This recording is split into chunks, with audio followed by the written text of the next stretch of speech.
Hey, what is going on, guys? RvzStealth here, and in today's video we're going to be taking a look at one of ShowMakers' recent Kassadin games. So he ended up going like 12-0 this game, completely flawless performance, and he's currently the rank 1 in Korea right now, just the #1 solo queue player. I think he's got 2 accounts in the top 10 actually. He's got another account that's like rank 6 at the moment, and he's arguably the #1 mid laner in the world. There's a couple other mid laners right now that you could argue for #1, but he's definitely top 3 at the moment. Really good mid laner. So in this video here, we're going to be going over this game and just breaking down what makes him the best mid laner in the world.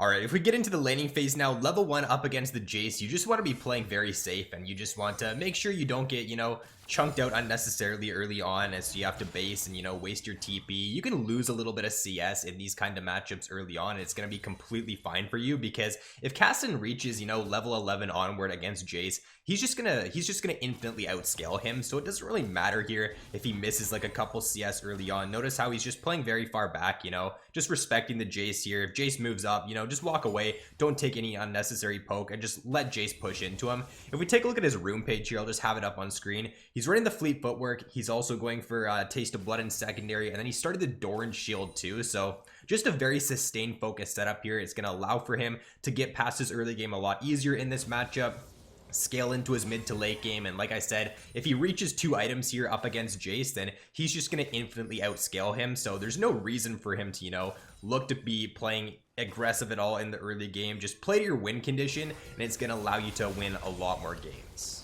And then a really interesting thing to note in regards to his ability maxing here on Kassadin is that he maxes his E first, W second, and then Q last, so he only puts 1 point into Q.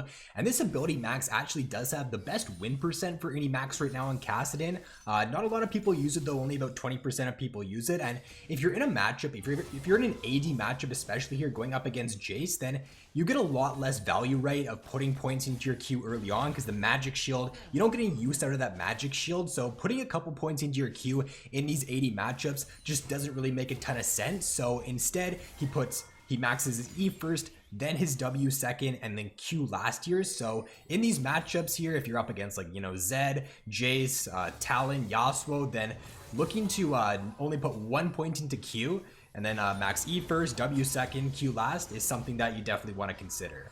Alright, so he's just letting Jace basically shove him in under tower early on, right? Going in for last hits when he can, using the fleet footwork movement speeds, get the last hit and then back out. Takes a little bit of a bad trade right there. Probably not something he would have liked to do. The wave is pushing into tower here, so he could have just backed off, waited for the wave to come in, then look to last hit those.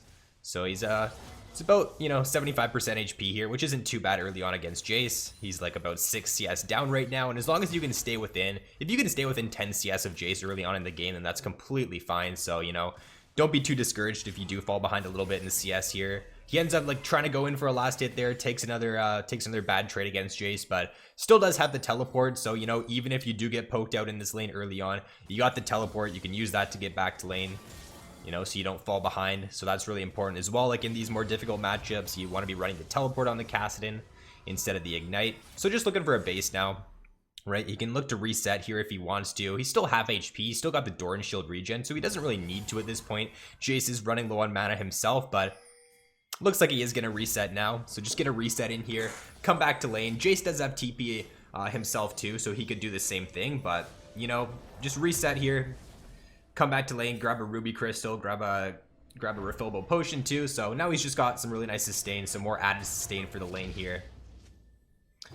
And now Jace is about half mana. If he looks to trade on him here, then he's going to be pretty low on mana. So Jace goes in, doesn't really do too much damage at all there, and now Jace is completely out of mana. So this is like the perfect spot for ShowMaker to be in right now. He's only down, well, he is down about I'd say like 5 or 6 CS, because he's got all this CS to take under tower here. So pretty good start so far.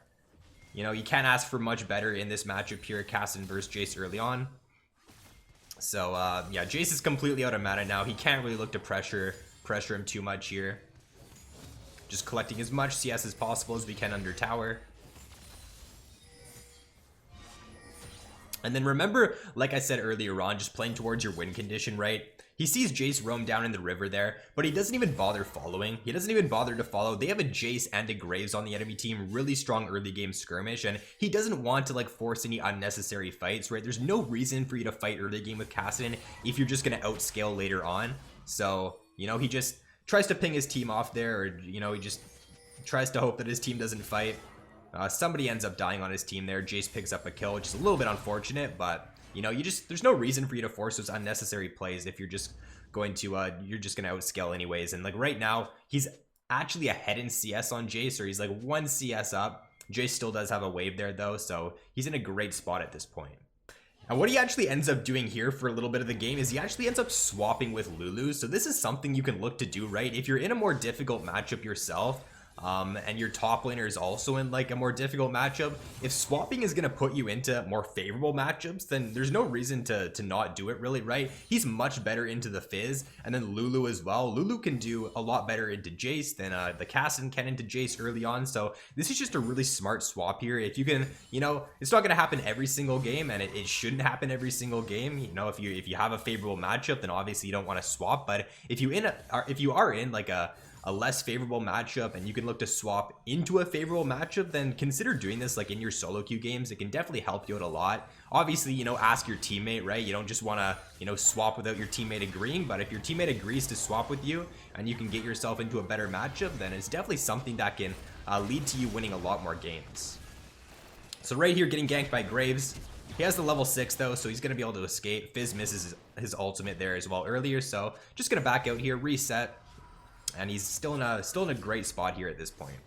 All right, and then coming off of the reset here, he's level 6 now. He's got his Catalyst. Catalyst in level 6 is to where, like, depending on the matchup, you can look to start playing more aggressive. So especially against the Fizz, if he doesn't have ult, you can look to play, like, super aggressive here at this level 6. So notice how he's just jumping in, right? He's even, like, right under tower. Doesn't even care that he's taking 2 tower shots there because he can just start to really abuse this matchup now. So he's just going to look to hard push in here. Fizz has teleport himself, so he can just look to force the Fizz teleport out here, make him teleport back to lane, because if he doesn't, he's going to miss this huge wave.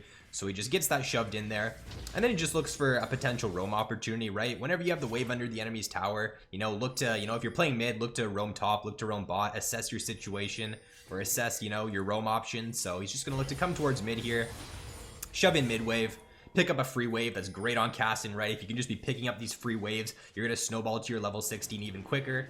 And then he's just going to roam towards bot here, pick up a kill onto the Yasuo. So this is a really great start to the game. If you can go even early on, like with Kassadin, right? If you don't fall behind, like notice the gold right now, they're actually ahead. His team's ahead a little bit in gold, and that's really, really good early on for him being on Kassadin. All right, and then pretty much right here for the next couple minutes of the game, he's just looking to farm towards his level 11. A lot of people, you know, talk about the level 16 on Kassadin, you know, level 16 is to where he really comes online, but honestly, level 11 with 2 items on Kassadin, you actually hit like a really nice spike there. You can start to take over games just at that level 11. Your ultimate's on like it's around a 1.6 second cooldown or something like that at level 11, so you know, farming towards that level 11 here is what he wants to look to do. So if we just fast forward a little bit here, you know, he's not even looking to fight here. He's just looking to catch as many waves as possible, right? Goes mid, catches mid wave, grabs blue, comes back towards mid, you know, grabs another mid wave. So it's just really important here in the mid game as you're Kassadin, right? As you're getting close to that level 11, just make sure you're catching every single wave. You know, make sure you're not losing it on CS. Because if you take a look at the CS in this game, right, he's got the most CS in the game on Kassadin, right, on a champion who should be denied a lot of CS early on. So he looks to TP down bot lane here for potential play, right? He sees the enemy team, you know, in a vulnerable position. Doesn't pick up a kill there on the Yasuo. Let's just see how this plays out here. So, yeah, his team, he just has to back out now in this situation. So he tries to make a TP play bot. Doesn't really end up going the greatest, but he's just going to try to escape here. Blast going over the wall. And now, what's he going to do, right? He's just going to go back to a side lane, and he's just going to keep farming. So really close to that level 11 here, just continuously farming that side wave. He's just very, very consistent, right? Every single game, you know, he's going to have, almost every single game, he's got most CS, no matter what champion he's playing, because he's just always catching waves, just being very consistent with that. You know, if you can always have a high CS score every single game, then that's just guaranteed gold, right? And it's going to always put you in a strong position. So right here, he's just trying to defend mid tower now, just stalling out for his team. Ults in, uses Eon Fizz, right? Kassadin's just really good at stalling these fights out or stalling potential kills by just, you know, ulting in, slowing a thief, kiting around, right? Ulting back in once your team ends up following up. So that's what he does there.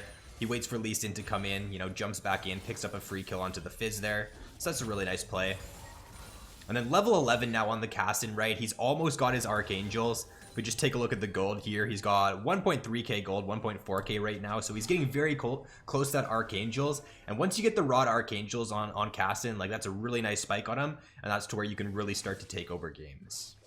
And then on this base here, what he's going to do is he's going to grab tabbies for his boots. So he really delayed his boots in this game. Notice that he was sitting on tier 1 boots for a pretty long time. And that's just because, you know, you want your Roa, you want your Archangels early on in the game as possible. So he delayed his boots, but he picks up tabbies here. He grabs the Seekers as well.